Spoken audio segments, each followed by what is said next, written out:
Shalom a todos, Boker Tov, Tzaharim Tovim, Erev Tov, Laila Tov. Dependendo do horário que você for assistir ao vídeo, eu espero que você assista ao vídeo justamente no 33º dia da contagem do Omer, o Lag BaOmer. Nós temos um vídeo aqui no canal da Sifrat HaOmer, que é a contagem do Omer, e do Lag BaOmer eu vou deixar no final deste vídeo, porque este vídeo é um pouco diferente.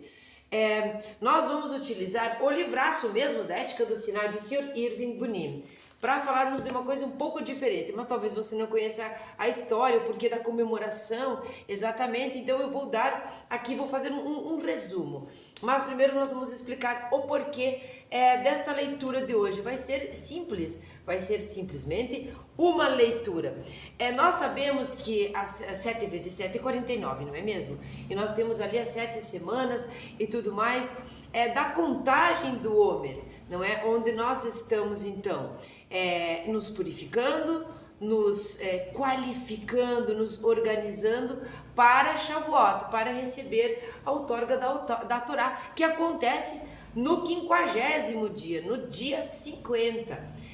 Então nós ficamos pensando assim, mas 49, por que nós contamos 49, mas a comemoração é no dia 50 e tal? Então são 49 degraus, são 49 portões, são 49 dias, são 49 oportunidades, como você quiser imaginar. E no dia 50 é o dia do grande resumo, é o dia da grande síntese de tudo que nós fizemos durante todos esses dias, de toda essa purificação, de toda essa organização, de termos saído de uma condição de escravidão em Mitzrayim, no Egito, para um deserto, não é para aquelas coisas que falam deserto da alma, deserto não sei do que, o deserto que você tem aí na sua vida, não é? Essa representação que nós entendemos com relação ao que aconteceu na história, para daí sim, depois dessa organização e tudo mais, e dessa purificação,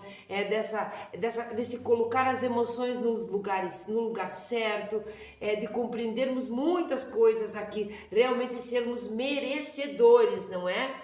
Também concentrarmos, arrumarmos, transformarmos a nossa maneira de ter fé e tudo mais, e chegar então no dia 50, fazer este resumão e receber a outorga da Torá. Por quê? Porque todo este deserto aconteceu justamente para que nós nos preparássemos para receber a Torá.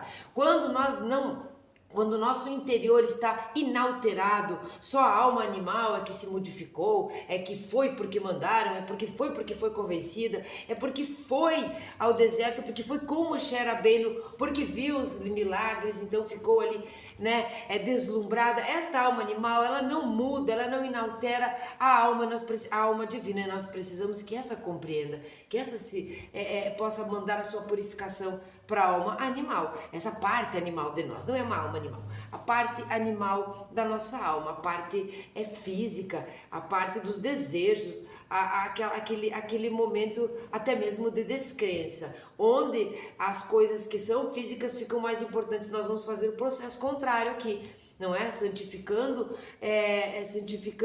as coisas mundanas, não é mesmo? Elevando as coisas mundanas e não rebaixando o divino, não é? Então chegamos nos 50 e temos condições de receber. Agora sim, o meu estatuto vai funcionar para vocês, porque antes vocês estavam muito perdidos, né? Sem falar que eram misturados e viviam numa vida de cativeiro. Então, na tradição, nós temos no Pirkei Avot o capítulo 6, né? Na sua Mishnah 6, onde um texto é bem grande, é uma Mishnah comprida, onde é separado por tradição, pode ser lido vários pedacinhos, cada frasezinha ali da Mishnah, vocês vão entender quando eu ler, vai dizer respeito a um desses dias, não é? O dia 1, o dia 2, o dia 3, e o Sr. Irving Bunim traz um comentário sobre aquela parte. Nós nos detemos esse ano, não fizemos 1, 2, 3, 4, no dia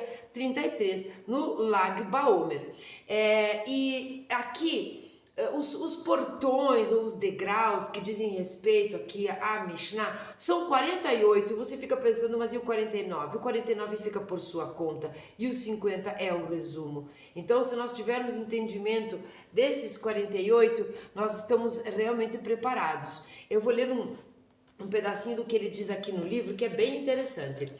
O caminho da Torá, aberto a todos, nobres ou plebeus, privilegiados ou pobres, não consiste de 24 ou 30 degraus, mas de 48. E na cuidadosa linguagem do nosso texto, não são malote, nem leis especiais para acatar simplesmente, nem privilégios especiais a serem meramente desfrutados. Há 48 devarim. Às vezes a gente entende que o devarim é a palavra que é coisas, tá? 48 coisas e questões que requerem trabalho, aplicação e perseverança com todo o seu ser, que nós fizemos nesses dias, não é?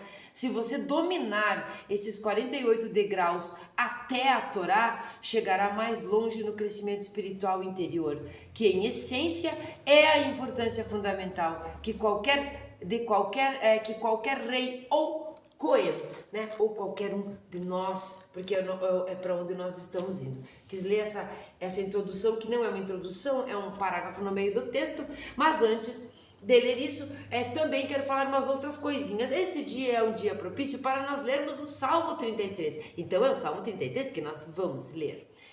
Outra coisa que eu vou falar aqui é algo mais...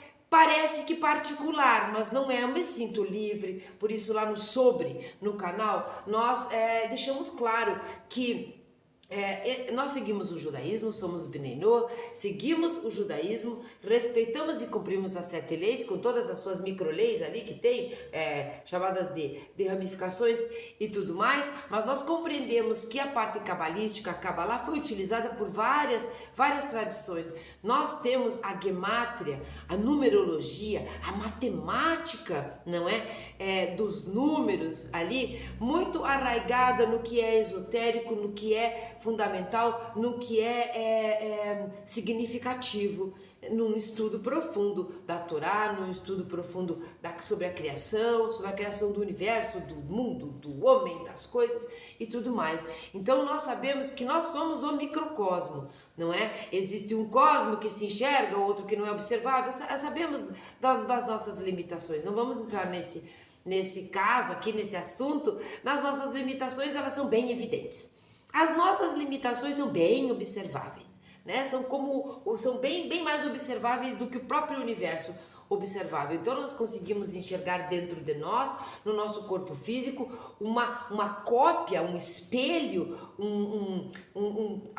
uma coisa menor daquilo que existe, no que é grandioso. Nós conseguimos enxergar os elementos, sentir os elementos em nós, o mineral, o vegetal, o animal em nós, o divino em nós, tudo em nós. Então aquilo que nos mantém eretos, vamos dizer assim, que nos mantém equilibrados, centrados, é a nossa coluna, não é? A nossa coluna, nós temos ali, quando a gente fala assim, essa é a coluna dorsal do não sei o que, essa é a coluna cervical, enfim, na nossa coluna nós temos as nossas vértebras, não é mesmo? As nossas vértebras com aquelas borrachinhas no meio de cada uma delas, onde a gente tem a impressão de que isto é feito assim, aquele lugar onde dá hérnia de disco, sabe? Que aquilo ali é feito para amortecer, não é? Mas na verdade não é o único objetivo de todas aquelas vértebras terem uma cartilagem no meio de cada uma delas, e sim nos dar estabilidade, senão nós seríamos duros que nem um robô, não é? Até os robôs acho que até estão mais molinho hoje em dia, mas nós seríamos duros. Nós precisamos ter esta mobilidade, nós precisamos ter esta estabilidade. Nós temos 32 e a última lá em cima, 33 vértebras. Este 33 é esotérico, é importante, ele é iniciático nos grandes estudos, nos estudos profundos do ocultismo, do esoterismo, dentro, sim, do judaísmo esotérico e de outras vertentes. que não vou falar quais são. Então o número 33 não é simplesmente 33, e daí nós vamos ter muitas coincidências aqui. E as coincidências, sim, elas existem. O que não existe é o acaso. Então, nada é por acaso, mas as coincidências existem. Eu vou resumir a comemoração deste dia. Então, o Rabi Akiva tinha 24 mil alunos, já sabemos sobre isso, não é? Que começaram, na verdade, a discutir entre eles, aquele que sabia mais, aquele que sabia menos, começaram a ter ali uma competição. O objetivo do estudo da Torá não é competirmos, quem sabe mais, quem sabe menos, porque se for para competir mesmo, nós sabemos é coisa nenhuma, não é? Nós sabemos aquilo que Deus nos permite chegar, nós somos muito limitados. E quando nós sabemos alguma coisa que o outro ainda não sabe, não significa que nós sabemos mais, nós sabemos antes. Então nós temos a obrigação moral e tudo mais de compartilhar o que nós sabemos. É assim que funciona. Mas eles começaram a discutir, daí por conta disso, né, dessa competição, dessa inveja mútua, desse pedido, desse desejo de honraria, de ser melhor do que o outro, eles receberam um presentinho que foi uma praga. Então eles morreram, sobrando apenas desses 24 mil, 5 deles. Esses foram aqueles que realmente continuaram o estudo profundo, trouxeram até mesmo esse entendimento, porque viveram no coro o que aconteceu. Então 5 foram os discípulos do Rabi Akiva que sobreviveram a uma praga, né, uma praga desgraçada que matou 24 mil alunos. No dia 33, no 33º dia, como nós estamos fazendo aqui, não é? Nós estamos no mês de Iyar, neste 33º dia, no Lag BaOmer, eles pararam de morrer. Então, tem que comemorar, porque pararam de morrer, não é? Dentro disso tudo, nós vamos ter uma outra comemoração muito importante, extremamente significativa do Rabi Shimon Bar Yochai. Nós sabemos que ele é aquele que nos trouxe o Zohar. O Zohar é considerado o livro, o ensinamento mais esotérico, mais cabalístico, né? O mais importante da Kabbalah. A Kabbalah, aquele ensinamento profundo, aquele recebimento do segredo, não é? Então, a história conta que, bom, ele foi condenado à morte, Rabi Shimon Bar Yochai. Nós temos o vídeo aqui, por isso que eu vou resumir, porque eu vou deixar os dois aqui. Exatamente tudo sobre Sifrat HaOmer e sobre Lag BaOmer, onde eu conto todas essas histórias detalhadamente. Então, vamos continuar o nosso resuminho aqui. Shimon Bar Yochai foi sincero ao ser perguntado o que ele achava das coisas que os romanos estavam construindo, pontes, prédios, benfeitorias. Ele foi sincero e disse: não acredito em nada que vem deste povo, aí é tudo porcaria, tudo tem uma segunda intenção, eles querem ficar construindo coisa para nos cobrar mais impostos ainda. Ele foi condenado à morte por conta disso. Fugiu para uma sinagoga, não deu certo, acabou fugindo para uma caverna. Nesta caverna, ele e o seu filho Elazar. Nesse tempo todo, eles se cobriam com areia, com terra arenosa, coisas assim, ficavam nus, né, se aqueciam com essas coisas aí, por conta de não quererem sujar, né, ou impurificar a sua roupa de Shabat. Então, quando eles estudavam a Torá ou era Shabat, eles se vestiam. Eu acredito que eles ficaram muito pouco tempo nus, tá? Não fiquem aí apavorados, porque eles estudavam o dia inteiro e logo era Shabat. Então, eles estavam mais vestidos do que nus, não é? Vou fazer a bênção d'água. Baruch atah Adonai Eloheinu, melech haolam, shekol nihya bidvaro. Então, eles tinham isso. Mas o que vamos comer neste tempo que vamos estar aqui, não sei lá quanto tempo que vamos ficar aqui fugidos para não morrer, não é?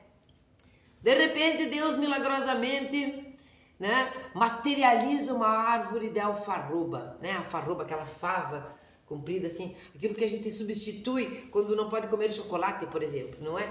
Então eles tinham materializado uma árvore de alfarroba na porta da caverna ali, na entrada da caverna, e eles se alimentaram disso. E milagrosamente também, para que tivesse água, Deus materializou então uma fonte de água. Então eles tinham a água. Desculpe, sabe que já me perguntaram, assim, mas se eles tinham a água para beber, por que é que eles não lavavam as roupas? As roupas do Shabat. Eu não soube responder, né? Obviamente que eu disse aquela palavra, aquela expressão mais libertadora da face da terra. Não sei, porque eu não sabia.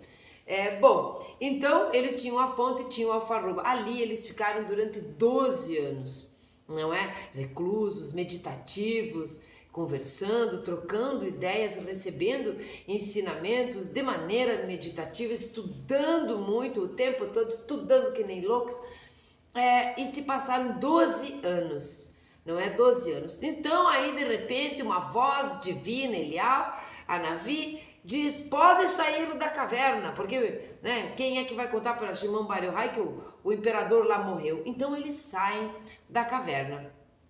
Quando ele sai da caverna, Shimon Bar Yochai, um homem muito santo, muito puro, muito voltado e versado na Torá, ele passou 12 anos fazendo só isso. Então ele esperava enxergar um mundo onde todos estivessem estudando a Torá simplesmente. E o que é que ele viu quando ele saiu? Ele viu os homens arando a terra, ele viu as pessoas trabalhando, ele viu o movimento físico das coisas, não é? O movimento material das coisas, aquilo que é necessário que aconteça aqui. Porque por isso nós temos um corpo físico, nós temos fome, nós temos sono, nós temos essas coisas, então nós precisamos trabalhar para ter o dinheiro, para pagar as coisas, é aquela coisa que a gente já sabe, não é? Quando ele viu aquilo, ele olhou para aquelas pessoas indignado, e os fulminou com o olhar, ele botava fogo nas pessoas, pessoas queimavam vivas ali, não é? Esse é o entendimento daquilo que nós chamamos de julgamento. Ele julgou negativamente as pessoas. Algumas pessoas, elas vão viver a vida só para estudar a Torá. Mas vai precisar ter uma estrutura, alguém que ajude, principalmente nos dias de hoje. Como é que você vai comer se você vai ficar só estudando Torá? Você não vai ter nem dinheiro para comprar uma Torá, não é? E existem aquelas pessoas que vão fazer o seu serviço a Deus arando a terra. É claro que existem aquelas pessoas que vão estudar a Torá e arar a terra. Então existem várias maneiras de servirmos a Hashem. Cada um vai ter o seu propósito, a sua função no mundo. Ninguém é inútil. A natureza é econômica, nada se joga fora, tudo é aproveitado. Então, cada um de nós presta sim para alguma coisa. Então, Shimon Bar Yochai olhou e fulminou todo mundo com os olhos, com um julgamento que não era algo dele. Era um homem quase que santo, mas faltava ainda aquele ponto final, quando você alinhava uma costura, faltou o arremate, faltava para ele. Então a voz divina, Hashem, Deus disse: vem cá, você saiu da caverna para destruir o meu mundo? Não é porque ele estava botando fogo nas pessoas, nas coisas, pegando fogo? Volte para a caverna, obedecendo, não é? Shimon Bar Yochai volta para a caverna e lá ele fica mais um ano. Saindo de lá, assim diziam os sábios, tem algumas controvérsias, no 33º dia da contagem do Homer. Então nós temos essas duas comemorações, comemoradas com fogueiras, com muita alegria e sempre com muita história de Torá. Esse foi um resumo. Então nós vamos agora voltar aqui ao objetivo deste vídeo. Agora já contei a história, mas eu vou deixar mesmo assim os 2 vídeos para vocês. Quem não fez isso até agora ou não conhecia, vai ficar conhecendo. E quem não assistiu nenhum vídeo ainda ou não leu sobre Lag BaOmer vai poder fazer isso o dia inteiro. Vou tentar mandar este vídeo o quanto antes, num tempo hábil real. Mas você pode assistir este vídeo daqui 500 anos, que está tudo certo. Então, eu vou ler a Mishnah inteira e depois nós vamos ler então o comentário do senhor Irving Bunim sobre o dia 33º, não é? Vamos entender aqui. Vou ler então a Mishnah. Quero ver se eu consigo fazer isto. Não consigo. de óculos. Incrível, né? Por essa vocês não esperavam, né? Que eu tiro para ler. Porque eu estou... o meu corpício está produzindo pioras nos olhos e eu não posso fazer nada a respeito. A gente tem que deixar ficar bem ruim primeiro. Vamos ler então do capítulo 6, a Mishnah 6. Acredito que eu não vou fazer adendos, então nós vamos fazer uma leitura. A Torá é superior ao sacerdócio e à realeza, pois esta é adquirida mediante 30 condições, degraus, e o sacerdócio mediante 24, enquanto a Torá requer 48 condições para ser aprendida. Elas são, vai agora nominar todas elas e nós vamos ver qual é a 33. Elas são estudo, atenção para com o que se escuta, ordenação no que se diz, compreensão do coração, manifestar temor, reverência, humildade, alegria e pureza, convívio com os sábios, intercâmbio com os companheiros de estudos, debate com os discípulos, ponderação, conhecimento das escrituras e da Mishnah, minimização dos negócios, dos assuntos mundanos, dos prazeres, do sono, da tagarelice e do riso, paciência, bom coração, confiança nos sábios, resignação no sofrimento, conhecer o seu lugar, contentar-se com a sua porção, conter-se nas palavras, não exigir que lhe atribuam méritos, fazer-se amado, amar o onipresente e a humildade e a humanidade,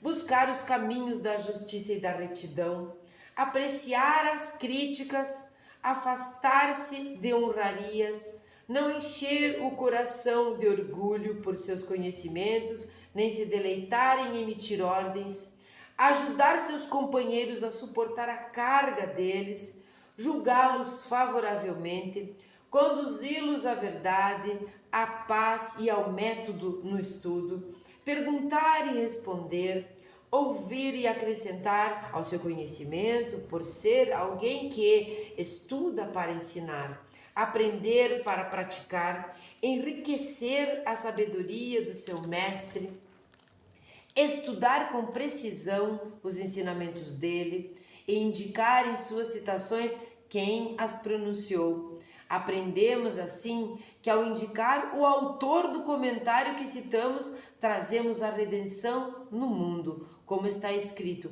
e disse Esther ao rei em nome de Mordecai.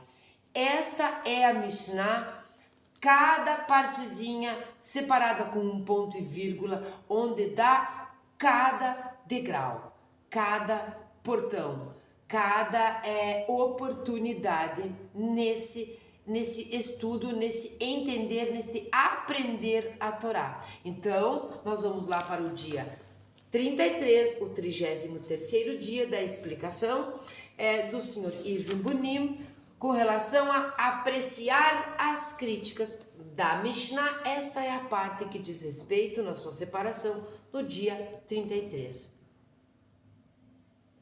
Quem estuda sobre Lashon Hará já gostou, não é? Então, nós vamos ler simplesmente o comentário do Sr. Irving Bunim, com talvez algum adendo, se for necessário. Apreciar as críticas, 33º dia da contagem do Homer.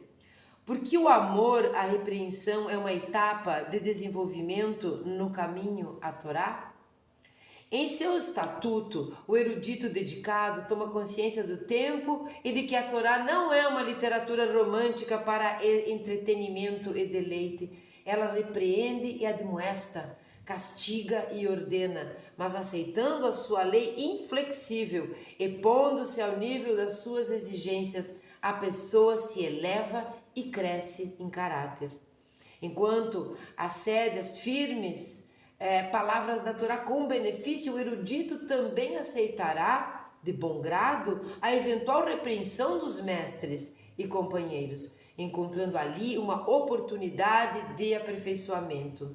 Por sua vez, ele deve também aprender a corrigir os outros, sabendo que este é o único modo de ajudá-los de verdade. O Rabi Yehuda Hanassi ensinou: qual é o caminho reto que um homem deve escolher? Que ame a repreensão, pois enquanto ela existir no mundo, haverá nele satisfação de espírito, bondade e bênção, e a maldade será afastada do mundo. E um dos nossos sábios ensinou: a repreensão conduz ao afeto, corrige ao sábio e ele te amará. O amor que não repreende não é amor. Outro disse: a repreensão conduz à paz, como no caso de Avraham e Avimelech. Uma paz que não contenha repreensões não é paz. Quando não se corrige nem se critica nenhuma falha, o amor é só adulação cega ou temerosa, e a paz se assenta inquieta sobre um pequeno vulcão.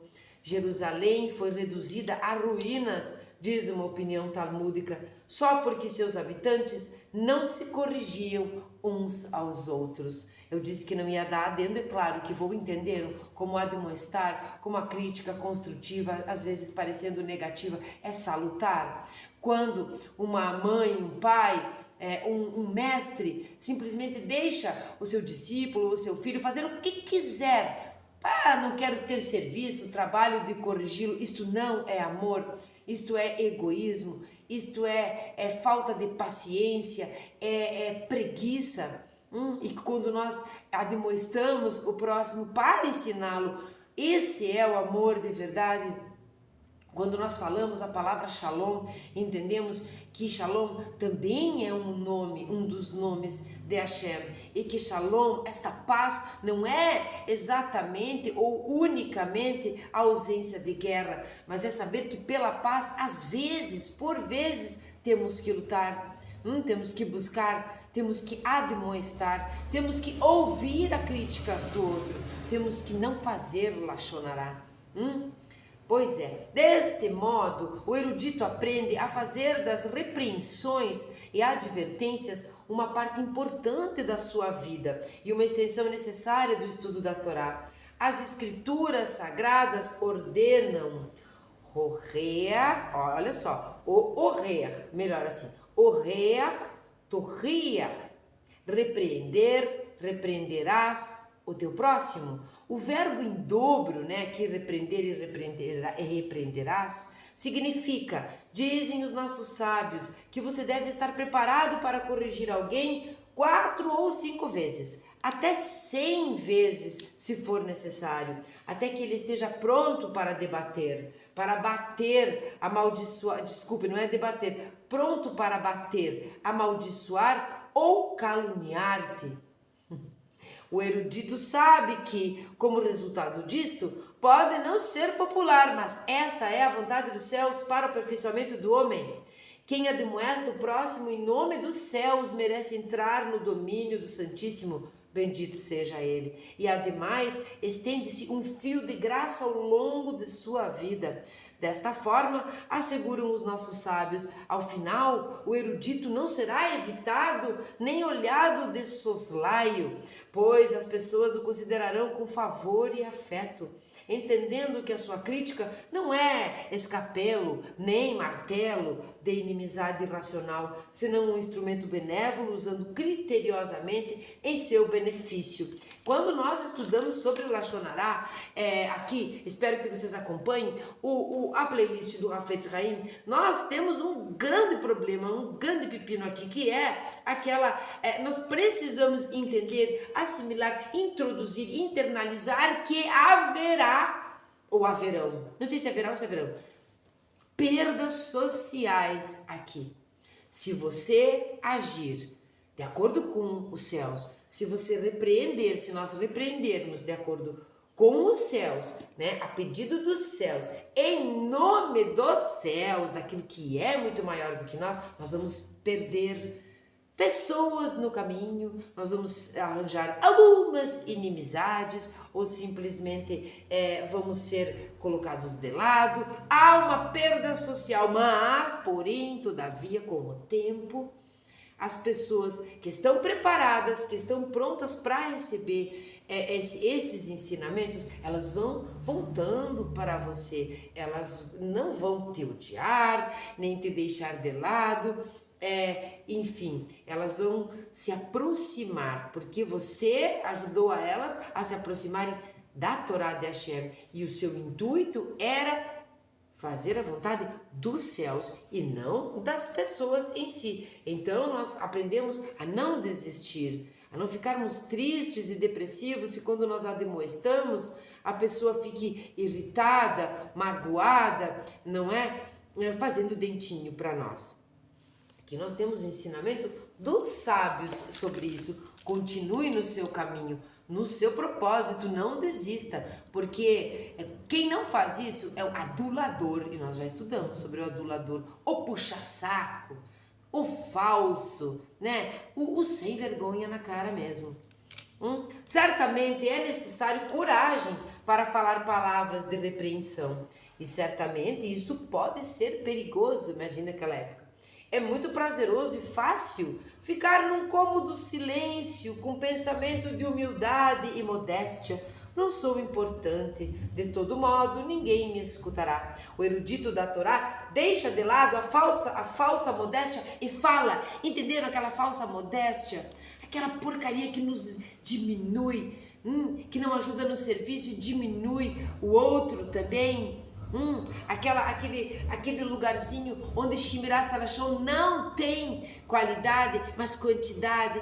Quem sou eu? Eu não vou falar porque eu nem vou ser escutado. Não existe falsa modéstia se a pessoa for uma pessoa sábia. Nós precisamos parar e escutar. Existe aquele ditado judaico, ensinamento, que quem é o sábio? Aquele que aprende com qualquer um. Não aqui está querendo dizer aquele que fala bobagens, eu vou aprender aquela bobagem. Não, o sábio é aquele que aprende com qualquer um, inclusive aquilo que ele não deve fazer. Quando vê alguém fazendo algo errado, então ele admoesta, então ele critica, então ele repreende, então ele ensina, então ele não tem falsa modéstia. Eu posso sim, se eu sei sobre isso, eu passo para você, eu compartilho com você. Nós estamos no 33º dia da contagem do Homer, onde, por mais que Shimon Bar Yochai fosse super, mega santo, ele errou, ele precisava de mais um entendimento, e era aquele de julgar favoravelmente as pessoas, de simplesmente fazer ali um Shmirat HaLashon qualitativo, se manter silencioso, silenciar a sua fala ao ver aquilo que não era o ideal para ele, mas era o ideal para aquelas pessoas, era o ideal para o mundo de Hashem, aqueles que plantam, aqueles que colhem, aqueles que levam no mercado os mantimentos, aqueles que são os sacerdotes. Por isso é tudo tão dividido, as tribos, a Levi, não é? O Cohen Gadol, enfim, Israel e tudo mais. Assim agiram os nossos grandes profetas. Ishaiah clama: dei meu corpo aos que me feriam e minhas bochechas aos que arrancavam a minha barba. Não escondi o meu rosto das vergonhas e das cuspidas, mas o eterno Deus me ajudará. Portanto, não fui confuso, portanto, pus meu rosto como pederneira, e sei que não serei envergonhado. Tampouco Elial temia enfrentar o rei Acabe para acusá-lo de assassinato e roubo comuns, enfrentando o perigo da sua ira e o seu castigo. Lembrando que nós temos sempre em mente, já que é o dia de hoje, que Rabi Akiva faleceu com o Shema na sua boca, dizendo, quando os discípulos queriam ajudá-lo e tal, não quero. Ele foi torturado, morto, né? Amargamente torturado fisicamente, né? Perfurações, queimaduras, tudo que você pode imaginar. Ele, neste momento, não quis ajuda de ninguém, que ninguém tentasse salvá-lo, porque ele disse: passei a minha vida inteira tentando mostrar para Hashem o quanto eu tenho fé, o quanto eu acredito nele, o quanto é por ele tudo, não é? E não pelas recompensas E agora que eu posso demonstrar o meu serviço, o meu total desapego e entrega a Ele, você quer me ajudar, me salvar? E ele falece com o Shema, falando Shema Israel na sua boca. Manter-se em silêncio é certamente seguro e agradável. Os nossos sábios fizeram notar sagazmente. Se os vizinhos estão cordialmente dispostos para com um erudito rabínico, não é porque a natureza dele é superior, mas sim porque não os repreende por assuntos relacionados aos céus. Existe uma história sobre um rabino recém-designado que no serviço de sexta-feira, à noite, criticava aqueles que profanavam o Shabat, mantendo as suas lojas abertas. Sabe que não se trabalha no Shabat. Depois do serviço religioso, o presidente da congregação recomendou que, como muitos na congregação faziam bons negócios no Shabat, era melhor evitar este tema. Na semana seguinte, o novo rabino falou apaixonadamente sobre as leis alimentares judaicas e seu significado. Depois, instou todos a que só comessem comida kasher ou kosher em seus lares. Novamente, o presidente, o Nassi, disse ao rabino que o tema incomodava muitas pessoas, já que não estavam acostumadas há muito tempo a pensar em kashrut. Tentando ser complacente, o rabino falou na semana seguinte sobre as leis de Taharat HaMishpahá, as leis da Torá que tratam da pureza familiar.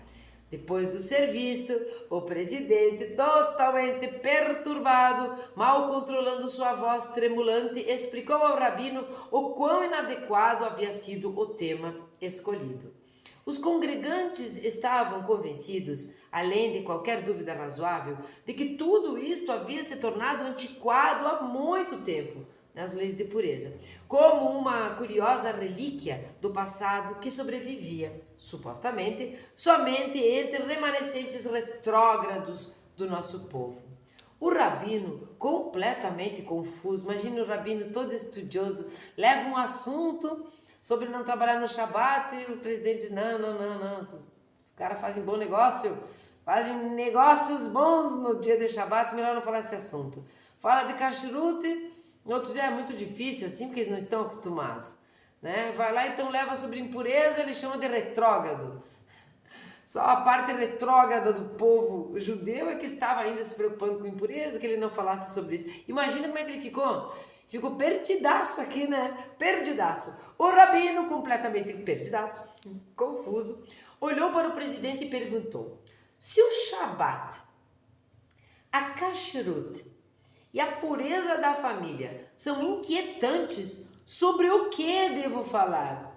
Num tom que se usa para explicar algo a uma criança, o presidente respondeu: sobre judaísmo, rabino. Fale apenas sobre judaísmo, entende? Olha que beleza, olha imaginar Shimon Bar Yochai, que bom que ele fez aquela bobagem, né? Porque ele voltou e aí escreveu o Zohar, finaleira, né, do Zohar, fulminando todo mundo, julgando todo mundo. Aqui o presidente chega e diz simplesmente fale de judaísmo, não aponte com o dedo, não imponha o Shabat, se aquela pessoa é melhor que tenha paz, é melhor que faça os negócios. Deus quer as pessoas inteiras, não é? Para poder servir a Hashem. De repente ele fazia negócios melhores mesmo. Kashrut é difícil nos dias de hoje, é caro, é difícil mesmo encontrar e ter todo aquele processo. A vida é rápida, temos que ter alguém lá para inspecionar os legumes, as coisas, a não ser que você não trabalhe, que você viva para fazer isso. Então vá com calma. Sobre pureza e impureza, talvez não temos ali o mikveh, talvez não possamos fazer exatamente como é, ou aquele afastamento, pelo menos não no mesmo quarto, na mesma cama, com a sua esposa, com o seu esposo, enfim, essas coisas. Fale de judaísmo. Gostei muito. Shlomo aconselhou: não corrijas o escarnecedor, para que não te aborreça, corrige o sábio e ele te amará.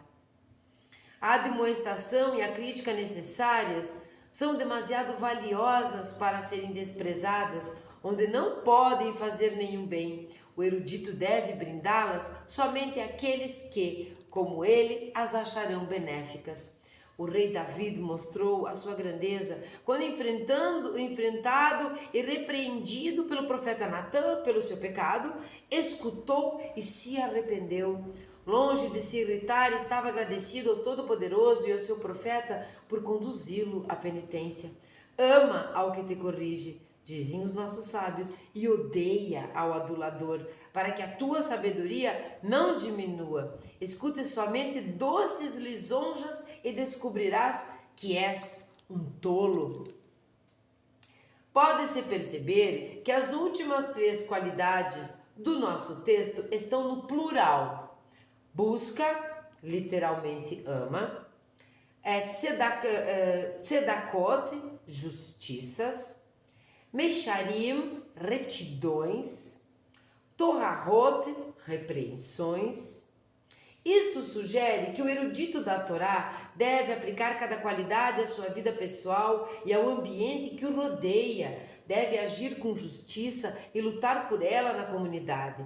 Deve ser direto e esforçar-se para estimular esta qualidade nos outros. E deve corrigir aos outros, mas também receber admoestações. Esse foi a nossa contribuição do dia de hoje, 33º dia da contagem do Homer, da purificação, do entendimento, para receber o entendimento da organização de você que agora é um homem livre, que veio de uma escravidão. Nós vamos entender aqui, vamos pegar deste dia, aproveitar deste portão, deste degrau 33, apreciar as críticas, parar para escutar, fazer Shemirat HaLashon com qualidade, e não com quantidade, não fazer Lashonará nem no que escuta, nem no que fala, nem no que pensa, nem no que vê, nem no que sente, no que traz no coração. E sim tendo um discernimento, mas porém, todavia, embora precisemos escutar as admoestações para crescer com isso, é sem mimimi. Errou, acerta aquilo, quebrou, conserta. Escuta o seu mestre, escuta uma pessoa sábia, escuta um amigo, escuta seu pai, sua mãe, escuta seu filho, escuta aquela pessoa que está te admoestando, percebe, olha para aquele lugar. Isto faz parte da nossa purificação, isto faz parte da nossa organização. Se nada em 33 dias, até chegarmos lá no 49, se nada se for alterado dentro de nós, dentro da parte divina, mais profunda da nossa alma, se nada mudar, nada adiantou. Nós não vamos receber esta Torá. Embora aconteça Shavuot, nós não vamos receber. Aquilo é uma casca, aquilo é nós por fora. É aquilo que nós não aprendemos, simplesmente caminhamos no deserto. Caminhamos no deserto porque de uma forma ou de outra fomos convencidos por Moshe Rabbeinu ou por Deus a sairmos e saímos. E saímos e andamos e passamos muita necessidade, mas daí Deus deu isso, Deus deu aquilo. Reclamamos o tempo todo, crescemos, nos multiplicamos, nós ficamos reclamando. Querendo voltar, querendo ficar, não sabendo o que queria. Não foi tudo junto. As partes da alma animal e divina não estavam ali conectadas uma com a outra, não estavam falando a mesma língua. Então nós não vamos fazer isso nós vamos chegar aqui no 33º dia e não vamos competir com o outro para não morrer na praga dos 24 mil alunos do Rabi Akiva. Nós não vamos fulminar as pessoas com julgamento negativo, até que elas peguem fogo, sabe, as orelhas ficam queimando, já viram isso, né?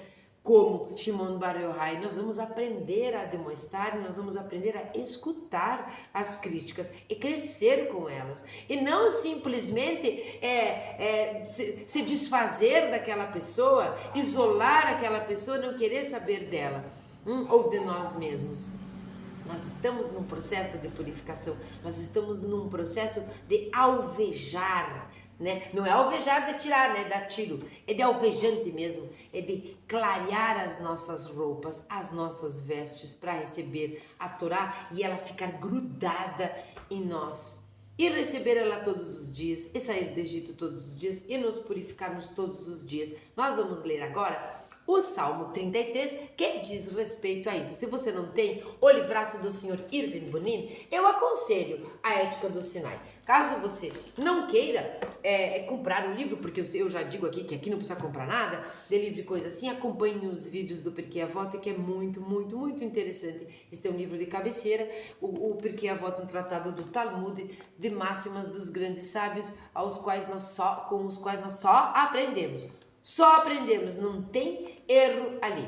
Vamos então ler o 33º dia. Aqui é um lugar muito frio, uma fogueira é muito bem-vinda. Isto começou lá no dia de ontem, porque aqui nós estamos no dia de hoje falando. Você pode assistir daqui a anos, mas isto começa na noite, no dia 32º de Pessach. Não, nós passamos para, depois do pôr do sol, o 33º dia, a contagem da contagem do Omer, o Lag BaOmer. Vou deixar aqui os vídeos, assistam a Sefirah Omer e Lag BaOmer, que eu tenho os dois vídeos aqui. É importante saber não só a história, mas o que fazer, não é? Salmo 33. Justos, exultai em Hashem. Aqueles de coração puro, cabe erguer cânticos de louvor. Rendei graças com o saltério e com a harpa. Entoai uma nova canção com doçura, júbilo e exaltação, pois perfeita é a palavra do Eterno, e fidelidade marca tudo o que faz. Ele ama a retidão e a justiça, repleta está a terra da benignidade de Hashem. Por sua palavra foram criados os céus, e pelo sopro de sua boca tudo que nela existe. Ele recolhe as águas como um vaso e junta as ondas nos abismos. Que toda a terra saiba temer a Hashem, assim como é temido por todos os habitantes do mundo. Pois ele falou e cumpriu, ordenou e assim se fez. Ele frustra o projeto das nações e anula os intentos dos povos. Os desígnios de seu coração persistem para sempre, e seu conselho se mantém por todas as gerações. Feliz é a nação que por seu Deus tem Hashem, e o povo que ele escolheu por sua herança. Do alto olha Hashem e divisa todos os filhos dos homens. De sua habitação a todos os habitantes da terra dirige seu olhar. Ele analisa os corações de todos e perscruta todas as suas obras. Não há rei que só por seu grande exército alcance vitória, nem poderosos que só por força se possam livrar de todos os males. Não asseguram vitória os cavaleiros, nem mesmo por sua robustez a salvação. Os olhos de Hashem fitam os que o temem e dão atenção aos que esperam por sua benevolência, para livrar da morte suas almas e sustentá-las em tempos de escassez. Nossa alma espera por Hashem. Ele é o nosso amparo e nosso escudo, pois nele se alegrará nosso coração, já que em seu santo nome depositamos nossa confiança. Derrama sobre nós tua bondade, ó Eterno, em proporção às esperanças que só em ti depositamos. Podem dizer amém. Tenham todos um maravilhoso Lag BaOmer. Não percam uns 2 vídeos. E vamos lá acender uma fogueira, vamos lá acender uma luz nesse dia tão abençoado, que pararam de morrer e que Shimon, enfim, saiu da caverna para nos entregar o Zohar. Tchau!